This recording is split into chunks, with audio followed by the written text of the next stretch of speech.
प्यारे बच्चों, कैसे हो? उम्मीद आप बहुत ही अच्छे होंगे। तो चलिए आज हम इस वीडियो की शुरुआत करने वाले हैं। आज हम इस वीडियो में देखिए क्या करने वाले हैं। आज हम जो क्लास जो 9th है उसका चैप्टर नंबर 6 का नाम है रेखाएं तथा कोण। इंग्लिश में कहते हैं लाइन एंड एंगल्स के प्रश्नावली 6.2 है। इसका क्वेश्चन नंबर हमने 1 लिया है। इससे पहले हमने बेसिक को कवर किया था कि इससे रिलेटेड, इस चैप्टर से रिलेटेड जितनी भी हमारे बेसिक था वो हमने स्टेप बाय स्टेप समझा था। तो चलिए पहले हम क्वेश्चन को पढ़ लेते हैं बड़े ध्यान से, क्योंकि देखिए पहले क्वेश्चन पढ़ना बहुत जरूरी है। पढ़ने के बाद हमें ये बात जानना जरूरी है क्वेश्चन में दिया क्या है तथा उसमें बोला क्या है। आपको ये दोनों चीजें पता चल जाएंगी तो क्वेश्चन को समझना ही बहुत आसान हो जाता है। तो चलिए पहले क्वेश्चन पढ़ लेते हैं। देखिए जब भी आप इस प्रकार के क्वेश्चन को सोल्व करते हैं तो पहले आप क्वेश्चन को समझ लें कि इसमें दिया क्या है और हमसे पूछा गया क्या है। जैसे कि देखिए चित्र में दिया है, चित्र में क्या है, x और y। क्या दिया है? x और y दिया है, यानी कि x और y के मान ज्ञात करने हैं और चित्र में हमें x y दिया स्पष्ट नजर आ रहा है। आगे फिर दर्शाइए कि ए बी समांतर है सी डी के। देखिए ये जो निशान है समांतर का है। क्या है? समांतर का। फिर कह रहा है, मतलब सिद्ध करवा रहा है। मैं क्वेश्चन को फिर सोल्व करने से पहले, देखिए क्वेश्चन को सोल्व करने से पहले एक बात मैं बता दूं, जब दो रेखाएं को समांतर बोला गया हो, क्वेश्चन में देख रहा है साफ साफ कि जब दो रेखाएं हैं ए बी तथा सी डी को समांतर बोला गया, तो ऐसे क्वेश्चन को सोल्व करने के लिए मैंने जो आपको पिछली बेसिक समझाया था उसका जो संगत कोण थे उसके नियम को फॉलो नहीं कर सकते। इस क्वेश्चन में या तो देखो देगा या बोलेगा। इसमें बोला भी है और दिया भी है। देखिए ये रहे, और इसमें बोला भी है कि ए बी सिद्ध कीजिए, यानी कि समांतर है सी डी के। ये हमें दिखाना है। तो समझ में आ गए? आई होप आप समझ गए होंगे। तो अगर नहीं देता तो हमने जो पिछली वीडियो में संगत कोण पढ़े थे, एकांतर कोण पढ़े थे, उसको हम फॉलो कर सकते थे, परंतु अब यहाँ हम इसको फॉलो नहीं करेंगे। तो इसको सोल्व करने के लिए हमको पिछली वीडियो में जाना पड़ेगा, जहां मैंने आपको शीर्षाभिमुख कोण पढ़ाए थे, रेखीय अभिग्रहित पढ़ाया था, आपके बिंदु शीर्ष जो सब कुछ बेसिक समझाया था उसको यहाँ फॉलो करना पड़ेगा। अब आप समझ गए होंगे कि क्वेश्चन को क्या बोला है। क्वेश्चन में x के मान पूछे हैं तथा ए बी समांतर है सी डी के, इसलिए समांतर वाली जो तिर्यक रेखा वाला जो मैंने पिछली वीडियो उसको नहीं लगा सकते, उससे पहले बेसिक को आप लगाएंगे, क्योंकि हमें यही तो सिद्ध करना है कि समांतर है, इसलिए हम समांतर का यूज नहीं करेंगे। तो चलिए अब क्वेश्चन को सोल्व कर लेते हैं। अब इस चित्र में देखो, इस चित्र में x और y दिया है, इसके मान दिए हैं तथा दो कोण दिए हैं 50 और 130।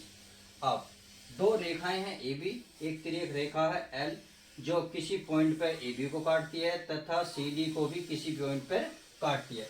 काट गई।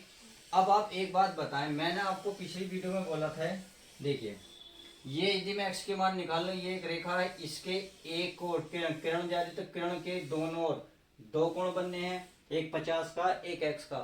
तो ये कहलाता है रेखीय अभिग्रहित। रेखीय अभिग्रहित। तो रेखीय अभिग्रहित का मतलब होता है जब कोई रेखा से किसी पॉइंट से कोई किरण जाती है तो उसके दोनों ओर दो कोण बनते हैं, उन दोनों का योग 180 के बराबर होता है। तो अर्थात 50 प्लस x दोनों कितने होंगे? 180 के। तो आप यहाँ कर सकते हैं, देखिए 50 प्लस x दोनों किसके बराबर? 180 के। और यही क्या होता है? 180 के बराबर होगा। तो ये क्या कहलाएगा? रेखीय अभिग्रहित। क्या कहलाएगा? रेखीय अभिग्रहित। अब जब x का मान निकालेंगे तो 50 वाली जो चीज प्लस में है उधर जाके क्या होगी? माइनस हो जाएगी। तो आप ये कह सकते हैं कि x का मान कितना निकल के आएगा? x का मान निकल के आएगा 130। तो आई होप x का मान तो नजर आ गया। अब हमने क्या कहना है भाई, x का मान निकलने के साथ साथ y का भी तो पूछ रहा है, तो y का क्या निकलेगा? देखिए ये है शीर्ष अभिमुख कोण। क्या है? शीर्ष अभिमुख। मैंने आपको बताया था जब दो रेखाएं एक दूसरे को इंटरसेक्ट करते हैं, यानी कि किसी पॉइंट पर काटती हैं, तो ये वाला जो इधर कोण बनेगा, इसके सही सामने जो कोण बनेगा, ये दोनों शीर्ष अभिमुख कोण कहलाते हैं। तथा ये कोण आपस में क्या होते हैं दोस्तों? बराबर होते हैं। क्या होते हैं? बराबर होते हैं। तो अर्थात यहाँ हमारा देखिए यहाँ कितना है, इधर 130 और यहाँ क्या लिख रहा है? y। तो आपस में क्या होंगे? बराबर। तो y का मान क्या निकल गया? 130। तो आई होप इतना तो आप समझ गए कि चित्र में क्या बूझा है, क्या निकालना है। और किस तरीके से सोल्व होगा। तो समझ गए। अब चलिए इसको एक सही सिस्टमेटिक वे से क्लियर कर लेते हैं। पहला स्टेप ही क्या कहता है, ये वाला क्या है, रेखीय अभिग्रह से, यानी कि x प्लस वाई।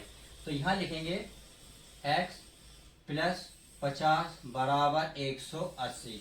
अब ये हमने क्यों लिखा, इसका कारण लिखेंगे। इसका कारण है कि रेखिक, क्या लिखेंगे, रेखिक युग्म अभिग्रहित से, क्या लिखेंगे, अभिग्रहित से। तो आई होप आप समझ गए होंगे कि किस नियम से है ये दोनों। अब यदि मैं x का मान निकालना चाहूँ तो x का मान 150, ये प्लस में है, उधर जाके क्या हो जाएगा, माइनस। क्या हो जाएगा दोस्तों, माइनस। तो कितना बचा, ये बचा 130। तो x का मान तो क्या होगा दोस्तों, निकल गया। चलिए x का मान निकल गया। अब x का तो निकल गया, क्या बुझा, इनने y बुझा। y का मान किस तरीके से निकलेगा, दो रेखाएं एक दूसरे को इंटरसेक्ट कर रही हैं, अर्थात किसी पॉइंट पर काट रही हैं। तो ये शीर्षाभिमुख कोण के कारण एक दूसरे को क्या करेंगे, बराबर रखेंगे। तो आप यहाँ लिख सकते हैं y बराबर 130। हमने क्यों बराबर रखा, तो आप लिखेंगे जरूर इसका रीजन, कि लिखेंगे शीर्षाभिमुख, क्या लिखेंगे, शीर्षाभिमुख कोण से, शीर्षाभिमुख कोण से। तो आई होप आप दोनों समझ गए होंगे। तो x का मान कितना आया, 130, y का मान कितना आया, 130। तो दोनों कोण क्या है, आपस में बराबर है। तो आप लिख सकते हैं x बराबर y बराबर 130। जब आप x और y बराबर रखेंगे तो आप कह सकते हैं, देखिए x और y बराबर हैं, अर्थात आपने देखा x और y, तो ये इधर कोण है, ये इधर कोण है।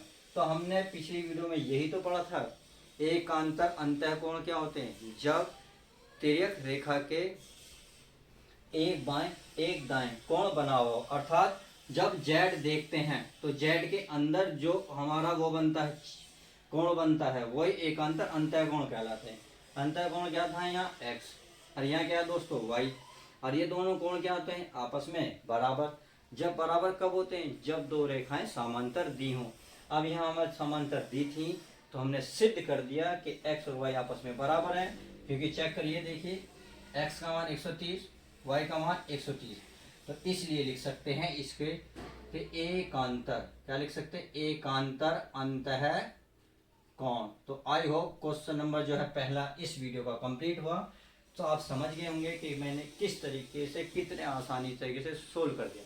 तो उम्मीद है आपको समझ में आ गया। तो चलिए अब आप दोस्तों, आपको हम नेक्स्ट वीडियो में मिलते हैं नेक्स्ट सवाल के साथ। यदि आप इसका स्क्रीनशॉट लेना चाहते हैं, वो आसानी से ले सकते हैं।